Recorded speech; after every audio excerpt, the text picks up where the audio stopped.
The orc woman stood at the edge of Thomas Thorne's property with her shoulders squared and her chin lifted, though everything about her posture screamed exhaustion. Thomas had been mending the fence along his eastern pasture when he'd spotted her, and now he leaned against the split rail barrier, studying her with cautious curiosity rather than the fear most folk in the valley would have shown. She was tall, nearly matching his own 6 feet, with skin the deep green of summer moss and small tusks that curved upward from her lower jaw. Her black hair had been braided back in a severe plait, and her clothes were travel, worn and patched in several places. But it was her eyes that caught him, amber and proud, yet shadowed with something that looked like desperation held barely in check. "I will work your worst field for 1 acre," she said without preamble, her voice rough but steady. "I know the land. I know cultivation. Give me your hardest plot, the one that has defeated you, and I will make it yield. In exchange, I want 1 acre of my own when the season ends." Thomas blinked, surprised by the directness of the offer. He set down his hammer and wiped his hands on his trousers, taking a moment to consider. His farm stretched across 40 acres of the frontier valley, most of it good soil that he'd worked for the past 8 years, since returning from the border wars. But there were those 3 acres on the southwestern corner, where the ground was dense with clay and riddled with stones, where nothing had grown properly in all the time he'd owned the place. "What is your name?" he asked, instead of answering immediately. She hesitated as if surprised by the question. "Gratha, Gratha," he repeated, testing the name. "I am Thomas Thorne. This is my land and I work it alone." He paused, watching her reaction. "Why do you want an acre? Why not coin or food or passage elsewhere?" Her jaw tightened and he saw her fingers curl into fists at her sides. "Because I need land of my own. Ground that belongs to me that no one can take away. Land that will feed me, that I can defend." She lifted her chin higher. "I left my clan. I cannot return. I need to make a place for myself in this world, and land is the only security that matters." The honesty in her words struck something in Thomas's chest. He'd seen enough desperation during the wars to recognize it when it stood before him, dressed in pride and determination.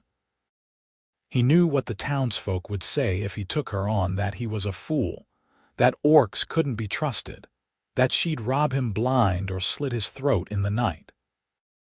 He'd heard those same people speak that way about orc soldiers who'd fought alongside humans against the northern raiders, who'd bled and died for the same cause. "The worst field I have is 3 acres, he said slowly, watching her face. "Southwest corner, near the creek. The soil is heavy clay, full of rocks. I've tried planting it twice and gotten nothing but failure. The local folks say it's cursed ground, but I think it's just stubborn." Gratha's eyes narrowed slightly. 3 acres is more than I asked for." "It is," Thomas agreed. "But if you can make those 3 acres productive, then you have earned 3 acres of your own. Not 1. He straightened, meeting her gaze directly. "I will not cheat you by giving you an impossible task for a lesser reward. You work all 3, you get all 3. Clear and square, with papers drawn up legal when the harvest comes in." For a long moment, she simply stared at him, her expression unreadable. Then something shifted in her eyes, surprise perhaps, or the first fragile edge of hope. "Why would you offer that?" "Because it is fair," Thomas said simply. "And because I've learned that judging someone by their skin instead of their work makes a man a fool." He extended his hand across the fence. "Do we have an agreement?" Gratha looked at his hand as if it might be a trap, then slowly reached out and clasped it. Her grip was firm and calloused, the hand of someone who knew labor. "We have an agreement." That was how it began, on a cool spring morning with dew still clinging to the grass, and the sun just beginning to burn off the mist that rolled down from the mountains. Thomas showed Gratha to the barn, where there was a small storage room that could serve as sleeping quarters. It was drafty and smelled of hay, but it had a door that latched and a window that let in light, and when he offered it, she accepted with a curt nod. "I will need tools," she said, standing in the doorway of what would be her temporary home, "and I will need to see the field." Thomas provided both. He walked her down to the southwestern corner of his property, where the 3 acres in question sprawled across a slight depression in the land. The creek ran along one edge, which should have made it good farmland, but the soil was dense and poorly draining. Stones pushed up through the earth like bones through skin, and what few plants had taken root were straggly and pale. Gratha stood at the edge of the field for a long time, her eyes moving across the terrain with an intensity that suggested she was reading something in the land that Thomas couldn't see. Finally, she crouched down and dug her fingers into the soil, bringing up a handful and letting it run through her fingers.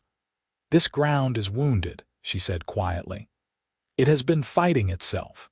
The water cannot move, the roots cannot reach, the soil cannot breathe." She stood and brushed her hands clean. "But it can be healed. It will take work." "I have work to spare," Thomas said, "and if you need help with anything beyond the tools, you need only ask." She glanced at him sidelong. "Why are you being kind to me? You are human. I am orc. Your people and mine have been enemies for generations." Thomas considered his answer carefully. "During the war, I fought alongside an orc named Roth. He saved my life twice, and I saved his once. When we returned to our separate homes, I learned that his village had burned him for showing loyalty to humans. I learned that hate is a disease that spreads easy, and that kindness is rarer than it should be." He met her eyes. "I would rather be kind and take the risk than be hateful and lose what makes me human." Gratha's expression softened almost imperceptibly. "Your friend, Roth, did he survive his burning?" "I do not know," Thomas admitted, and the words carried old pain. "I heard the story third hand, and by the time I tried to find him, there was no trace. I hope he lived. I hope he found somewhere that was kinder than what he left." "I hope so too," Gratha said quietly. Then she straightened her shoulders and turned back to the field. "I will begin tomorrow at first light. Tonight I will rest and plan." Thomas nodded and left her to it, returning to his own work in the northern pastures. But as he repaired fences and checked on his small herd of cattle, he found his thoughts drifting back to the orc woman who had appeared at his property line with such a desperate, determined offer. True to her word, Gratha began at first light. Thomas rose before dawn, as was his habit, and when he emerged from his house to begin the morning chores, he saw smoke rising from the barn and knew she was already awake.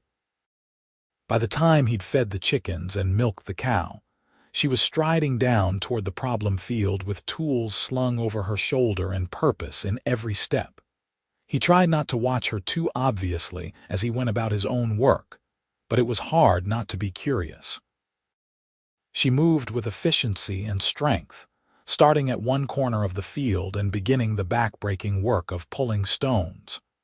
It was labor that would have defeated most people within a day, but Gratha attacked it with relentless determination. By mid-morning, Thomas found himself walking down to the field with a water skin and some bread and cheese. Gratha had removed her outer tunic and was working in just a sleeveless shirt, her arms corded with muscle as she levered a particularly large stone out of the ground. "I thought you might be thirsty," Thomas said, announcing his presence before he got too close. Gratha straightened, wiping sweat from her brow, and eyed the offered water with clear suspicion. But thirst won out over wariness, and she took the skin and drank deeply. When she handed it back, she said, "Thank you. The bread and cheese are for you as well," Thomas said, setting them on a relatively clean stone. "Working on an empty stomach is a good way to collapse, and I would rather not have to haul you back to the barn." The corner of her mouth twitched, almost a smile. "I am stronger than I look." "You look very strong," Thomas said honestly, "but even strong people need to eat." She studied him for a moment, then picked up the food and tore into it with clear hunger. Thomas noticed that she ate quickly, efficiently, like someone who had learned not to take meals for granted. It made something tighten in his chest. How long had she been traveling? How long since she'd had a proper meal or a safe place to sleep? "The field," Gratha said between bites, "will need more than just stone removal. The clay must be broken up and mixed with better soil. The drainage must be improved or the roots will rot." She gestured toward the creek. "I can dig channels to direct water away during heavy rains, and I can build up beds for planting, but it will take time." "We have time," Thomas said. "Spring is just beginning. If you can prepare the field by mid-spring, that will give us a full growing season." "Us?" Gratha raised an eyebrow. Thomas felt his face warm slightly. "A figure of speech. Your field, your work. I only meant that the season would allow for growth if the preparation is done soon." Gratha nodded slowly, but something in her expression suggested she'd noted his slip and found it interesting. She finished the bread and cheese, drank again from the water skin, and then returned to her work without further comment. That set the pattern for the days that followed. Thomas worked his own land, tending to the fields that were already productive, caring for his animals, maintaining his property. But he found himself drawn to check on Gratha's progress, to bring her water and food, to offer advice or tools when she needed them. She was, he discovered, incredibly knowledgeable about the land. She understood soil composition and water management in ways that impressed him, and she worked with a tireless determination that bordered on ferocious. Within a week, she had cleared half the field of stones, piling them carefully along one edge in a way that suggested she had plans for them. "A wall?" Thomas asked one evening when he came to tell her that dinner was ready if she wanted to come up to the house. "A border," Gratha corrected. "To mark the field and keep the soil from washing away in storms, and also because it pleases me to turn obstacles into structure." Thomas smiled at that. "A good philosophy." She glanced at him, and for the first time he saw her truly smile back, just a small curve of her lips, but it transformed her face. "You are a strange human, Thomas Thorne." "I have been told that before," he admitted. "Will you come to dinner? I made stew and there is more than enough." Gratha hesitated, and he could see the war in her expression, hunger and weariness versus pride and caution. Finally, she nodded. "I will come. But I will not make it a habit. I do not wish to be a burden." "You are working my worst field and asking nothing but what you earn," Thomas said firmly. "You are not a burden. You are a laborer who deserves proper meals. Besides," he added with a slight smile, "I find I am tired of eating alone. Conversation makes food taste better." That evening they sat at Thomas's small kitchen table and ate venison stew with root vegetables and thick bread. At first the conversation was stilted and careful, both of them dancing around topics that might cause offense. But gradually, as the warmth of the food and the fire seeped in, they began to relax. Thomas told her about his farm, about how he'd claimed this land after the war and built everything from scratch. He spoke of the loneliness of it, but also the satisfaction of watching things grow under his care. Gratha listened intently, asking questions that revealed her own deep knowledge of agriculture. In turn, she told him about her clan, though her words were careful and measured. She had been part of a larger orc community in the mountains to the north, where her people had lived for generations. But tensions with human settlements had been growing, and her clan's leadership had become increasingly radical, demanding absolute loyalty and rejecting any orc who showed sympathy or kindness toward humans. "I helped a human child who was lost in the mountains," Gratha said quietly, staring into her bowl. She had wandered away from a trading caravan and was crying, cold and frightened. I gave her my cloak and led her back to her people. She paused, her jaw tightening. "My clan called me a traitor. They said I had dishonored our people by showing mercy to humans. The elders gave me a choice: publicly renounce my actions and accept punishment, or leave and never return." "You left," Thomas said softly.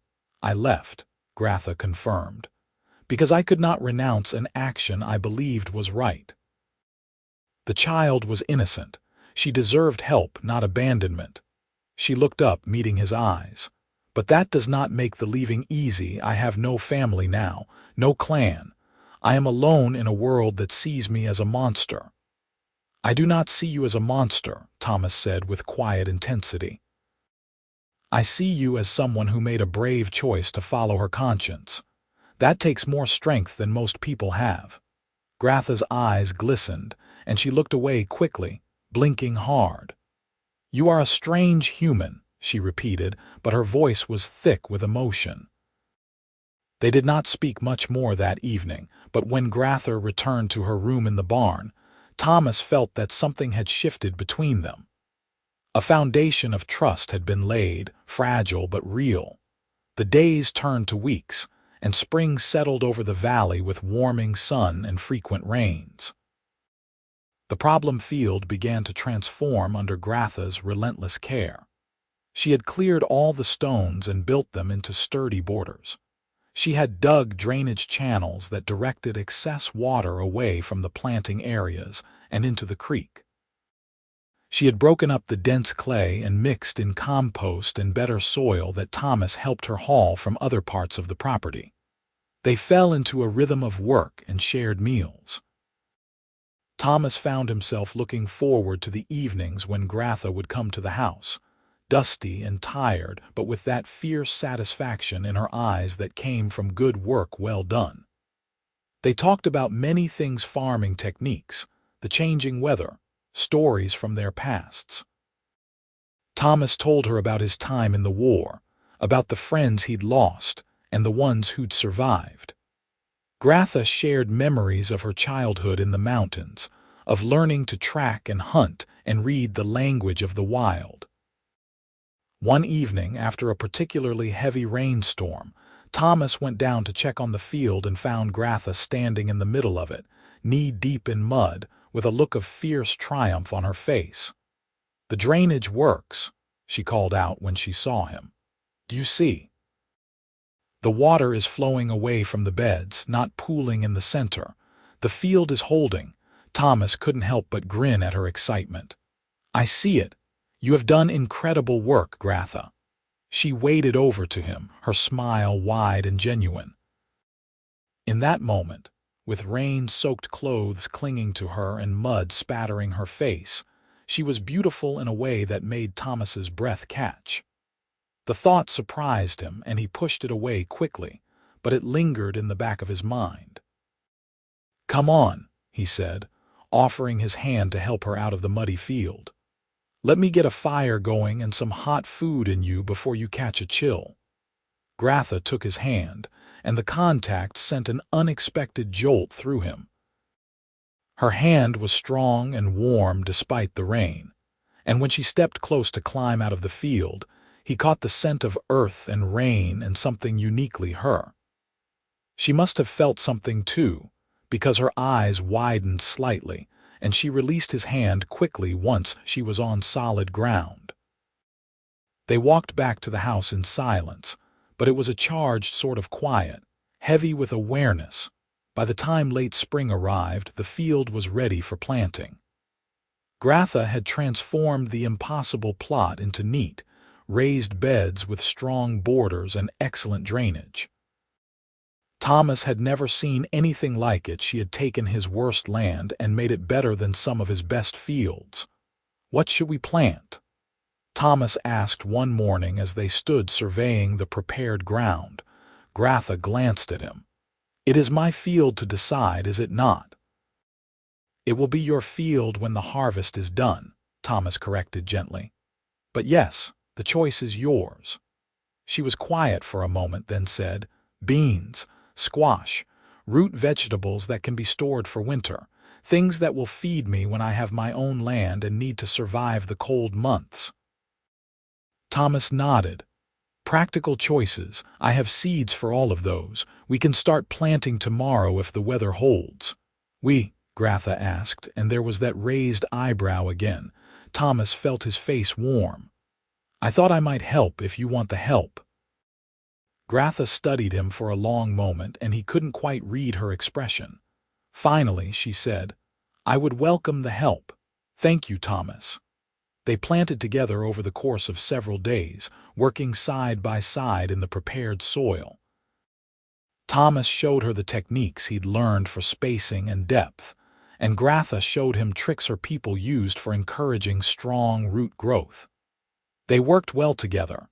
He realized their rhythms complementing each other, their knowledge combining to make the work more efficient and effective. It was during one of these planting sessions that trouble arrived. Thomas was demonstrating proper bean spacing when he heard the sound of horses approaching. He straightened, shading his eyes against the sun, and felt his stomach sink as he recognized the riders. 3 men from the nearby town, led by Vernon Wells, a man Thomas had always found unpleasant and prone to stirring up trouble. "Stay calm," Thomas murmured to Gratha, who had also risen and was watching the approaching riders with wary eyes. Vernon and his companions reined in at the edge of the field, their horses dancing nervously as they caught Gratha's scent. Vernon himself was a thick-bodied man with a perpetual sneer and eyes that held no kindness. "Thorne," Vernon said, not bothering with a greeting. "Heard you've got yourself an orc working your land. Came to see if the rumors were true." "Gratha is a hired laborer," Thomas said evenly, moving to stand slightly in front of her. "She is working in exchange for land. It is a private arrangement and no concern of yours."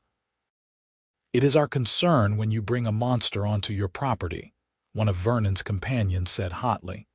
"You are putting the whole valley at risk. Orcs cannot be trusted."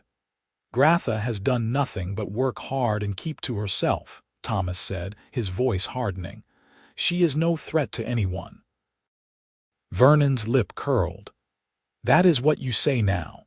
But when she cuts your throat in your sleep and raids the neighboring farms, you will not be around to apologize, will you?" Thomas felt anger rise hot in his chest, but before he could respond, Gratha stepped forward. Her voice was calm but carried an edge like a blade. "I have no intention of harming anyone. I asked for work in exchange for land. I was given a fair agreement and I am honoring it. If you have proof that I have done wrong, present it. If not, then you are simply a man who enjoys spreading fear and hate." Vernon's face flushed dark red. "Watch your tongue, orc. You are not welcome here." "She is welcome on my land," Thomas said flatly. "And you are not. I will thank you to leave." For a moment, it seemed like Vernon might push the confrontation further. But Thomas stood his ground, and after a tense silence, Vernon spat on the ground and yanked his horse's reins. "You are making a mistake, Thorne. Mark my words." The 3 men rode off, leaving Thomas and Gratha standing in the field with tension still crackling in the air. "I am sorry," Gratha said quietly. "I am causing you trouble." "You are causing me nothing," Thomas said firmly. "Vernon Wells has been looking for reasons to feel superior his whole life. His opinion means less to me than dirt." He turned to face her fully. "You have every right to be here, Gratha. Do not let men like him convince you otherwise." Gratha's expression was complex gratitude mixed with worry mixed with something that might have been affection. "You are defending me. Why? It would be easier to send me away." "Because it is the right thing to do," Thomas said simply. and because I do not want you to go." The admission hung in the air between them, more honest than he'd intended. Gratha stared at him, her amber eyes wide, and for a moment neither of them seemed to know what to say. Finally, Gratha said softly, "I do not want to go either." They returned to planting after that, but something had changed. The awareness that had been building between them was now impossible to ignore. Thomas found himself hyper-conscious of every moment their hands brushed as they passed tools, every time their shoulders touched as they worked close together. He caught Gratha watching him sometimes with an expression he couldn't quite name, and he wondered if his own face showed the same confused longing. The truth was becoming impossible to deny. He was falling in love with her. With her strength and her determination, with her fierce pride and her unexpected gentleness. With the way she laughed when something pleased her, and the way she tilted her head when she was thinking deeply. With everything she was. And that terrified him, because he had no idea if she felt the same way, or if the gulf between their peoples was too vast to cross. Summer arrived with its long, hot days, and the endless work of tending growing crops. The problem field Thomas had stopped thinking of it that way, and started calling it Gratha's field, and his mind was thriving. The beans climbed their supports with vigorous growth. The squash sprawled across the beds with broad leaves and golden flowers. The root vegetables pushed up green shoots that promised abundance below. Gratha was thriving too. The gaunt look had left her face, replaced by the healthy glow of someone who was eating well and sleeping safely. She smiled more often, and sometimes Thomas even heard her humming as she worked. She had become part of the rhythm of the farm, as essential as the seasons themselves. They took to eating all their meals together now, not just dinners. Thomas would prepare breakfast and bring it down to wherever Gratha was working, or she would come up to the house in the mornings before the heat grew too intense. They shared lunch in whatever shade they could find, and dinners remained their time for longer conversations and shared stories. It was during one of these dinners that the second crisis arrived. They were finishing their meal when they heard the sound of something large moving through the brush near the property line. Thomas rose immediately, hand going to the hunting knife at his belt, and Gratha was on her feet just as quickly, her entire body tense and alert. The something turned out to be someone's three orc warriors, fully armed and moving with military precision. They emerged from the tree line near the barn, and Gratha made a sound low in her throat that might have been fear or recognition or both. "Stay behind me," Thomas said quietly. "They are from my clan," Gratha said, her voice tight. "Or they were sent by my clan. Thomas, you should go inside." "I am not leaving you," Thomas said firmly. The lead orc, a massive male with scars crisscrossing his arms and a necklace of what looked disturbingly like bone, called out in a language Thomas didn't understand. Gratha responded in the same tongue, her voice hard and unyielding. The conversation that followed was rapid and harsh, full of sharp consonants and guttural sounds. Thomas couldn't understand the words, but he could read the tension in Gratha's posture and the aggressive stance of the warriors. This was not a friendly meeting. Finally, Gratha switched to the common tongue, her eyes blazing. "I will not return. I made my choice. Leave me in peace." The lead warrior sneered an expression that looked even more intimidating with tusks and responded in heavily accented common speech. "You bring shame to our people. The elders have declared you oathbreaker. If you will not return to face judgment, then we are commanded to deliver judgment here." He drew his weapon, a wicked-looking blade that was half sword, half cleaver. His companions did the same. Thomas stepped forward, putting himself fully between Gratha and the warriors. His heart was hammering, but his voice came out steady. You will not touch her. She has committed no crime. She helped a lost child. If that is shameful in your culture, then your culture is broken." The lead warrior's eyes narrowed. "Move aside, human. This does not concern you." "It concerns me greatly," Thomas said. "Gratha is under my protection. She lives on my land, works by my side, and eats at my table. To harm her, you will have to go through me." "Thomas, no," Gratha said urgently behind him. "They will kill you." "Then they will kill me," Thomas said calmly, "but I will not stand aside." For a long moment, the tableau held 3 armed orc warriors facing one unarmed human farmer who refused to back down. The tension was so thick it felt like the air itself might shatter. Then Gratha moved. She stepped around Thomas, placing herself beside him rather than behind him, and when she spoke, her voice carried the weight of absolute conviction. "If you wish to harm me, that is your right by the laws of our clan. But this human has done nothing but show me kindness and offer me fair work. He owes our clan nothing, and our clan has no authority over him. If you harm him to get to me, you are nothing but murderers, and you dishonor yourselves far more than I ever dishonored the clan." The lead warrior's expression flickered doubt, perhaps, or the first edge of shame. He looked at Thomas, at Gratha, at the farm spread out around them with its signs of honest labor and careful tending. His grip on his weapon shifted, uncertainty creeping into his aggressive stance.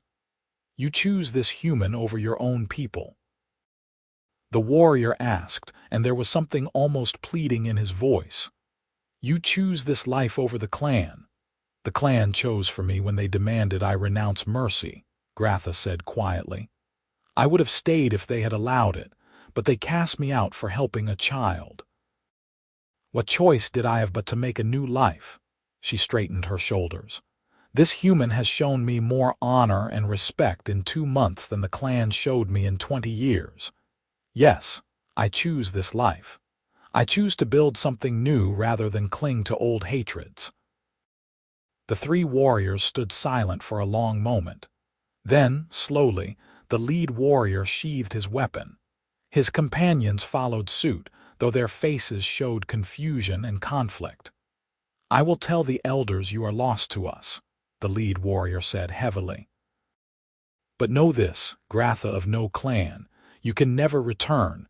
If you are seen on clan lands, you will be killed without question. This is your only warning." "I understand," Gratha said, and Thomas heard the grief in her voice. "Goodbye, Ralk. Tell my mother. Tell her I am sorry."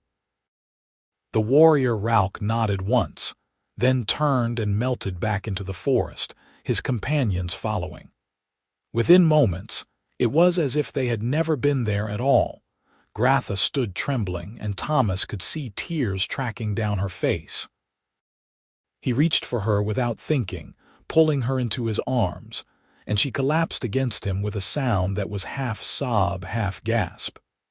He held her tightly, one hand stroking her back, murmuring wordless comfort as she cried for everything she had lost. They stood like that for a long time, until the sun had set and the stars were emerging overhead. Finally, Gratha pulled back, wiping at her face with the back of her hand. "I am sorry," she said roughly. "You have nothing to apologize for," Thomas said gently. He cupped her face in his hands, thumbs brushing away the remaining tears. "You are safe here, Gratha. I meant what I said. I will protect you. Always." She looked up at him, her amber eyes luminous in the starlight, and something shifted in her expression. "Why?" she whispered. "Why would you risk yourself for me?" Thomas knew this was the moment to be honest, to risk everything on the truth. His heart was racing, but his voice came out clear and sure. "Because I love you." Gratha's breath caught, her eyes going wide. "Thomas." "I love you," he repeated, committed now to the words. "I love your strength and your courage. I love the way you transformed that impossible field into something beautiful. I love how you hum when you think no one is listening, and how you tilt your head when you are thinking deeply." I love that you risked everything to do what was right, and I love who you are, every part of you. I know it is complicated. I know there are 1,000 reasons why it is impossible, but I cannot help it, Gratha. I love you." For a moment, she just stared at him, and Thomas felt his heart begin to sink. Then she surged forward and kissed him, her hands fisting in his shirt, and the kiss was desperate and fierce, and full of all the words she wasn't saying. When they finally broke apart, both breathing hard, Gratha pressed her forehead against his. "I love you too," she said, her voice shaking. "I have loved you for weeks now, and I was terrified to admit it. Terrified that you could never feel the same, that the distance between our peoples was too great. But Thomas, I love you. I love your kindness and your stubborn honor. I love how you see me as a person, not a monster. I love the life you have built here, and I love that you offered me a place in it. I love you." Thomas kissed her again, slower this time, savoring the moment. When they pulled apart, he was grinning like a fool, and she was smiling that rare, beautiful smile that transformed her entire face. "Come inside," he said softly. "Stay with me tonight, not in the barn, but in the house." "With me?" Gratha nodded, and hand in hand, they walked up to the house together. That night they lay together in Thomas's bed, holding each other close, talking in whispers about the future and making promises to each other in the darkness. It was the beginning of something new, something neither of them had dared to hope for, a love that crossed the boundaries their peoples had drawn, a love that was worth fighting for. The summer progressed, and with it, their relationship deepened. They were partners now in every sense of the word, working the land together, making decisions together, building a life together. Gratha's field continued to thrive, but the distinction between her field and his fields began to blur. They were their fields now, their farm, their future. In late summer, Gratha's vegetables were ready for harvest.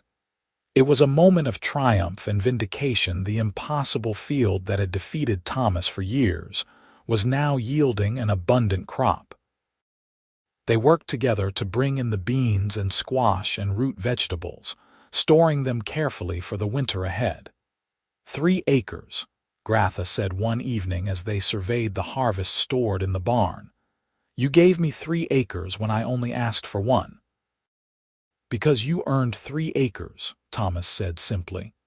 "And honestly, Gratha, at this point I am hoping you will agree to share all 40 acres with me, not as a laborer but as a partner, as my wife if you will have me." Gratha turned to stare at him, her eyes wide.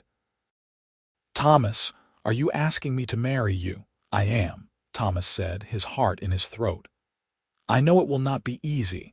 I know people like Vernon will make trouble, and I know there will be those on both sides who disapprove. But I do not care about their opinions. I care about you. I care about the life we are building together. I want to make it official, Gratha. I want you to be my wife." Gratha was quiet for a long moment, and Thomas felt anxiety twist in his gut. Then she smiled, that beautiful smile he loved so much, and said, "Yes. Yes, Thomas, I will marry you. I will be your wife, and you will be my husband, and together we will build something that neither of our peoples can tear down." Relief and joy flooded through Thomas, and he swept her up in his arms, spinning her around as she laughed. When he set her down, they were both grinning like idiots, and he kissed her long and deep, pouring all his love and happiness into the contact. They were married in early autumn, in a small ceremony on the farm with only a traveling priest and 2 witnesses from the neighboring property, an older couple who had always been kind to Thomas, and who accepted Gratha without judgment. It was not the grand wedding either of them might have imagined in different circumstances, but it was perfect in its simplicity and sincerity. Gratha wore a dress they had purchased from a seamstress in a distant town, simple but beautiful in deep blue that complemented her green skin. Thomas wore his best clothes and felt his heart nearly burst when the priest pronounced them husband and wife.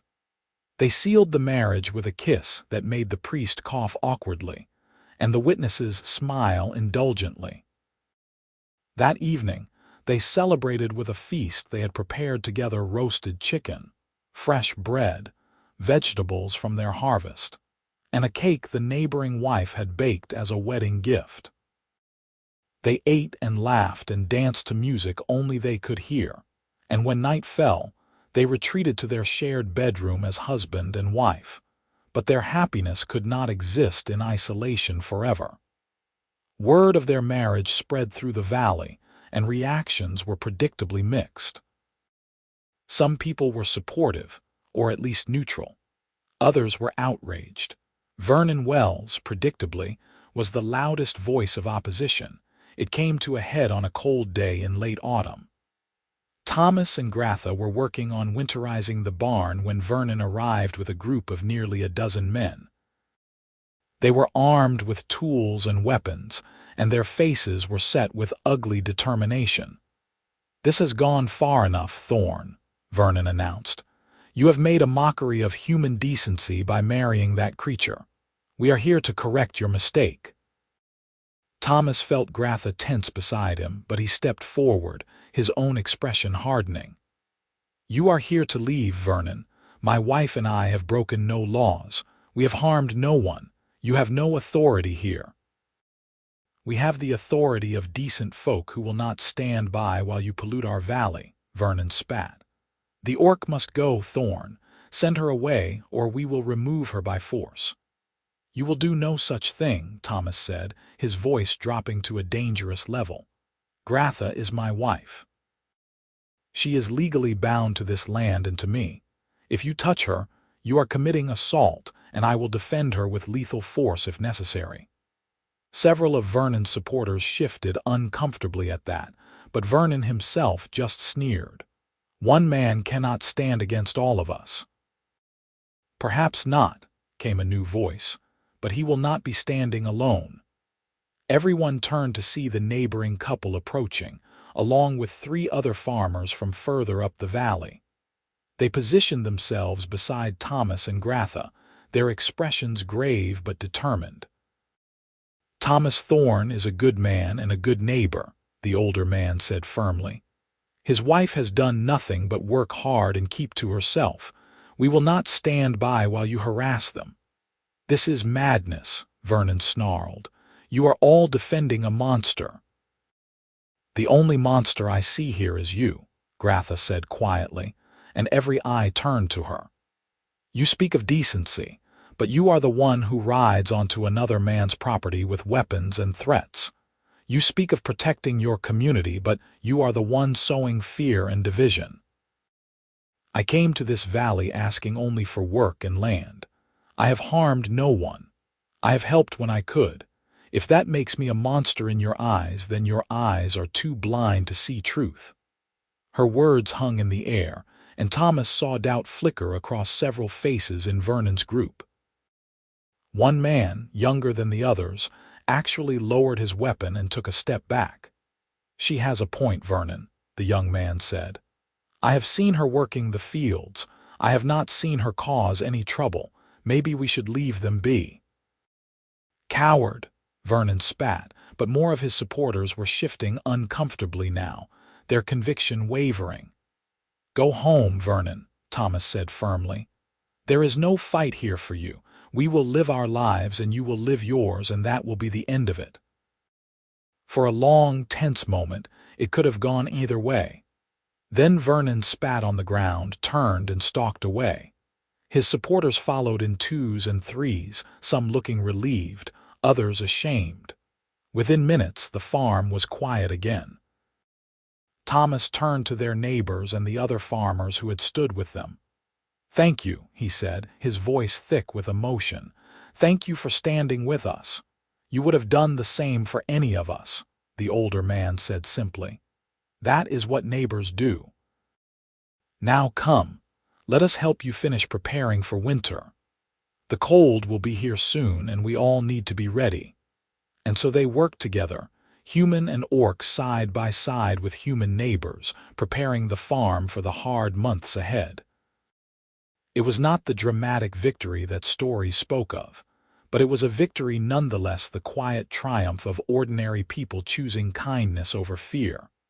Winter came with its blanket of snow and long, dark nights.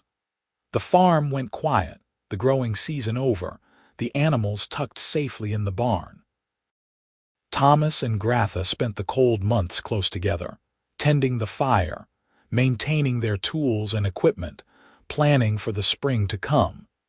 It was during these quiet months that Gratha began to truly relax. The constant wariness that had shadowed her began to fade, replaced by a contentment that made Thomas's heart swell. She laughed more freely, touched him more openly, and sometimes he would catch her simply sitting by the fire with a small smile on her face, as if she couldn't quite believe her good fortune. They talked about everything during those long winter evenings. About their childhoods, so different yet marked by similar themes of not quite fitting in. About their hopes for the farm, for the future, for the family they might one day have. About the slow, difficult work of changing hearts and minds, of proving that love could cross boundaries that hate had drawn. "You think it will ever truly be accepted?" Gratha asked one night, curled against his side as snow fell softly outside. "Our marriage, our love. Do you think people will ever stop seeing me as an orc first and your wife second?" Thomas was quiet for a moment, considering his answer carefully. "I think it will take time," he said honestly. "I think there will always be some, like Vernon, who cannot or will not change. But I also think that every day we live well, every harvest we bring in together, every kindness we show, is a small victory. We are proving that love matters more than prejudice. We cannot change everyone's mind, but we can change some minds, and that has to be enough." Gratha nodded against his chest. "It is enough," she said softly. "You are enough. This life is enough. I used to dream of being accepted by my clan again, of somehow bridging the divide. But now I realize that I do not need their acceptance. I have yours, and I have the acceptance of those neighbors who stood with us. That is more than I ever truly hoped for." "You have more than my acceptance," Thomas said, tilting her face up to kiss her gently. "You have my love, my loyalty, my partnership. You have all of me, Gratha, forever."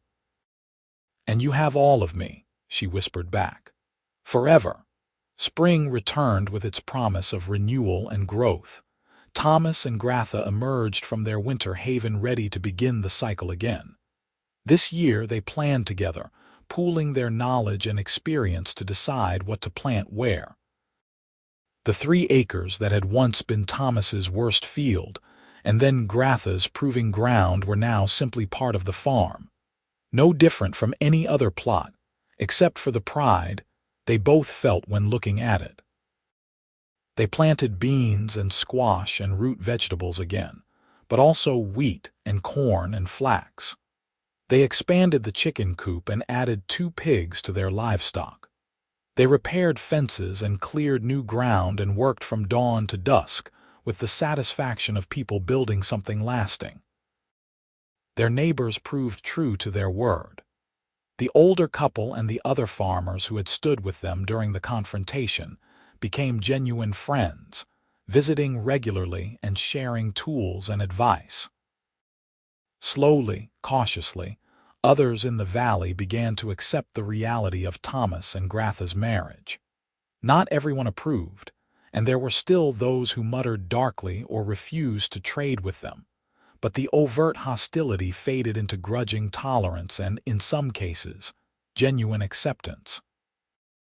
It was in early summer that Gratha made an announcement that changed everything. They were working in the garden near the house, weeding and checking on the early vegetables, when Gratha suddenly sat back on her heels and pressed a hand to her stomach. Thomas glanced over, saw the odd expression on her face, and felt immediate concern. "Are you all right? Are you ill?" Gratha looked up at him, and her eyes were shining with a mixture of joy and fear and wonder. "I am not ill," she said slowly. "Thomas, I think I am with child." Thomas froze, the words taking a moment to penetrate. Then understanding crashed over him like a wave, and he dropped his own tools and moved to her side, taking her hands in his. "Are you certain?" "As certain as I can be," Gratha said. "I have missed my monthly courses, and there are other signs." "Thomas, we are going to have a baby." Joy exploded in Thomas's chest, so intense it was almost painful. He pulled Gratha into his arms, holding her tightly, and felt her trembling against him, or perhaps he was the one trembling. "A baby," he breathed. "Gratha, that is wonderful. That is amazing." "We are going to be parents." She pulled back to look at him, and he saw that she was crying but smiling too. "Are you happy? Truly happy? I know this complicates things. A half-orc child will face challenges that neither a human nor an orc child would face alone." "I am happy beyond words," Thomas said firmly.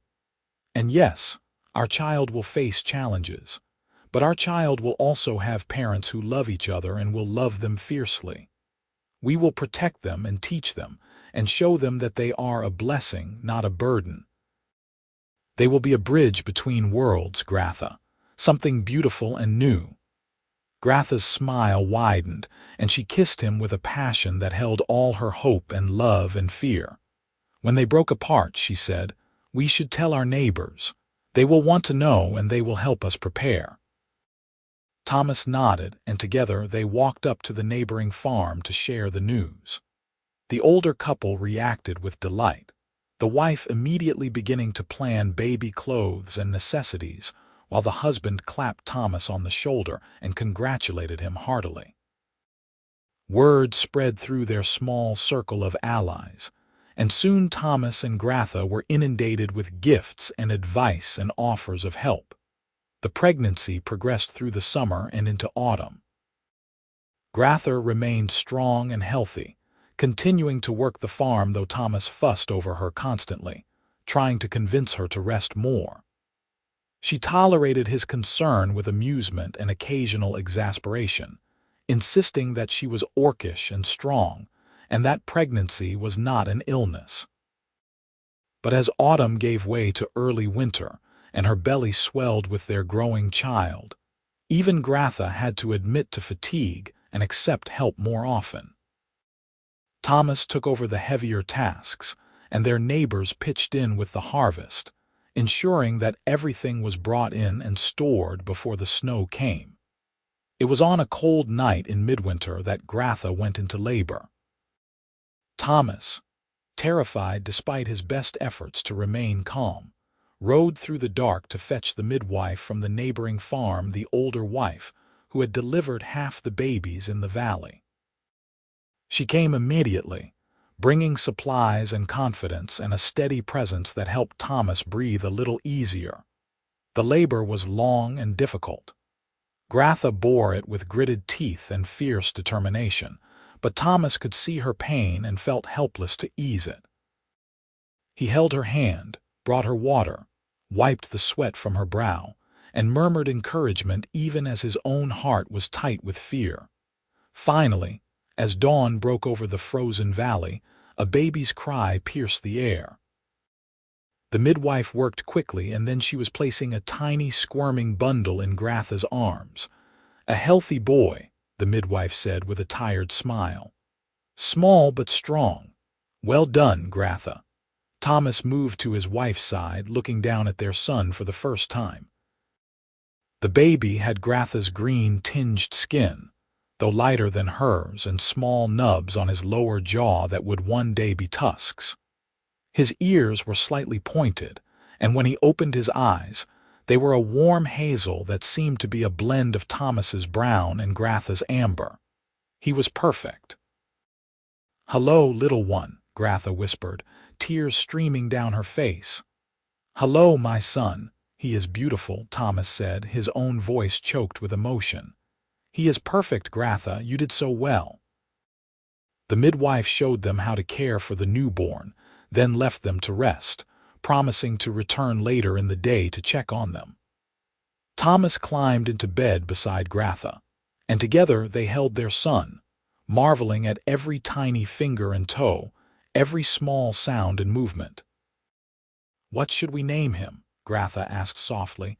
Thomas thought for a moment, then said, "Thorne. It means chief in the old language. He will be a leader, I think. A bridge builder, like we said. Someone who can move between worlds and make them better." "Thorne," Gratha repeated, testing the name. Then she smiled. "Yes, Thorne Thorne, it is a good name, strong and clear." She looked down at their son, then up at Thomas. "We made something beautiful, husband. Against all odds, we made something beautiful." "We did," Thomas agreed, kissing her forehead gently. "And we will protect him and love him and teach him to be proud of who he is. All of who he is." Little Thorne grew quickly, thriving in the warmth and security of his parents' love. As he grew from a tiny infant to a robust baby, his mixed heritage became more apparent. He had his mother's strength and resilience, but his father's curiosity and quick smile. His skin remained a pale green, and the nubs that would become tusks grew slowly but steadily. His ears were pointed but not as dramatically as a full orc's, and his build was sturdy and strong. The neighbors who had stood with Thomas and Gratha welcomed Thorne without reservation. The older couple doted on him as if he were their own grandchild, and the other farmers' children were fascinated by the baby who looked different from them but played and laughed just the same. Not everyone was accepting, of course. Vernon Wells and his ilk viewed Thorne as an abomination, and there were those who muttered darkly about half-breeds and unnatural unions. But Thomas and Gratha faced these prejudices with the same steadfast dignity they had shown all along. They lived their lives openly and honestly, raising their son with love and confidence, and slowly, grudgingly, even some of the doubters began to soften. It helped that Thorne was a genuinely delightful child. As he grew into a toddler, he was curious and friendly, greeting everyone with a wide smile and an eagerness to help that melted hearts. When he tagged along after Thomas in the fields or helped Gratha in the garden, his joy was infectious. People who had been prepared to hate him found it difficult to maintain that hatred in the face of his innocent enthusiasm. By the time Thorne was 3 years old, the farm was fully established and prosperous. The 3 acres that had started everything were still yielding abundant harvests, but now the entire 40 acres were productive and well tended. Thomas and Gratha had built something remarkable, not just a successful farm, but a home filled with love and laughter and the promise of a better future. One evening in late spring, as they sat on the porch watching Thorne chase chickens with more enthusiasm than success, Gratha leaned against Thomas's shoulder and sighed contentedly. "You remember," she said softly, "when I came to you and offered to work your worst field for 1 acre. "I remember," Thomas said, slipping his arm around her. "I remember thinking you looked desperate and determined and brave." "I was all of those things," Gratha admitted. "I had nothing. I was alone and cast out and terrified, though I tried not to show it. I thought if I could just earn 1 acre, I would have a place to stand, a foundation to build on." "And I gave you 3 instead," Thomas said with a smile. "You gave me everything," Gratha corrected, turning to look at him. "You gave me 3 acres, yes, but you also gave me respect and kindness and trust. You gave me your heart. You gave me a home and a family and a future I never dared to dream of. Thomas, you gave me everything." Thomas cupped her face in his hand, his thumb stroking her cheek gently. "You gave me just as much. Before you came, I was content but lonely. I had my farm, but I had no one to share it with. You brought life and love and purpose to this place. You taught me that courage means following your conscience even when it costs you everything. You gave me Thorne, and every day I wake up grateful that you walked onto my land and made that impossible offer." They kissed as the sun set behind the mountains, painting the sky in shades of gold and rose.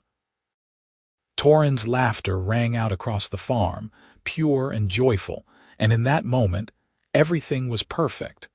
The years that followed were full of the ordinary challenges and joys of life. There were hard winters and dry summers, good harvests and lean ones. Thorin grew strong and clever, helping on the farm as soon as he was able and learning everything his parents could teach him about the land and about living with integrity. 2 years after Thorin, Gratha gave birth to a daughter they named Tessa, who had her father's brown eyes and her mother's fierce determination. The valley around them changed slowly. New families moved in, and some of them were more open-minded than the old guard. Slowly, the sight of Gratha working alongside Thomas became normal, and then unremarkable. Other mixed couples began to appear in the region, emboldened by Thomas and Gratha's example. It was not a sudden transformation, but a gradual shift, the slow work of changing hearts and minds through simple persistence, and the proof that love could bridge divides. Vernon Wells remained hostile until the end of his days, but his influence waned as more and more people saw that Thomas and Gratha's family was no threat, only a different kind of normal. By the time Thorin was 10 years old, he could walk into town without fear, and while some people still stared, others greeted him by name and asked how his parents were doing. On the 15th anniversary of the day, Gratha had walked onto Thomas's land and offered to work his worst field. They stood together at the edge of those original 3 acres. The field was lush with growing crops, as it had been every year since Gratha had transformed it from impossible ground to fertile land. "I have been thinking," Thomas said, taking Gratha's hand, "about how far we have come, about how much has changed." "I have been thinking the same," Gratha admitted. "Sometimes I can hardly believe this is my life, that I have you and Thorin and Tessa, that I have this home and this land and this community that has slowly learned to accept me." "More than accept," Thomas corrected gently. "You are respected, Gratha. People come to you for advice about farming and land management. You have become a valued member of this valley." Gratha smiled, though her eyes were a bit damp. "It has been a long journey from that desperate orc woman who showed up at your fence." "It has," Thomas agreed, "but every step was worth it." He turned to face her fully, both hands holding hers now. "I love you, Gratha. I have loved you since you stood knee-deep in mud celebrating that your drainage worked. I will love you until my last breath and beyond." "And I love you," Gratha said, her voice thick with emotion. "You gave me 3 acres when I asked for one, but truly you gave me the whole world. Everything I am, everything I have, I owe to your kindness and your courage." They stood together in their field, surrounded by the results of their years of labor and love, and knew that they had built something lasting. Not just a farm, not just a family, but a legacy of hope. They had proven that love could cross boundaries, that different peoples could build lives together, that the future did not have to be defined by the prejudices of the past. Thorin and Tessa came running from the house, calling for their parents, and Thomas and Gratha turned to greet their children with open arms.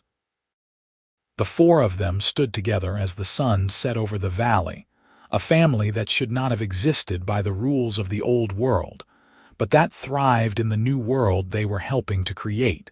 It was not a perfect world. There were still challenges, still prejudices, still struggles.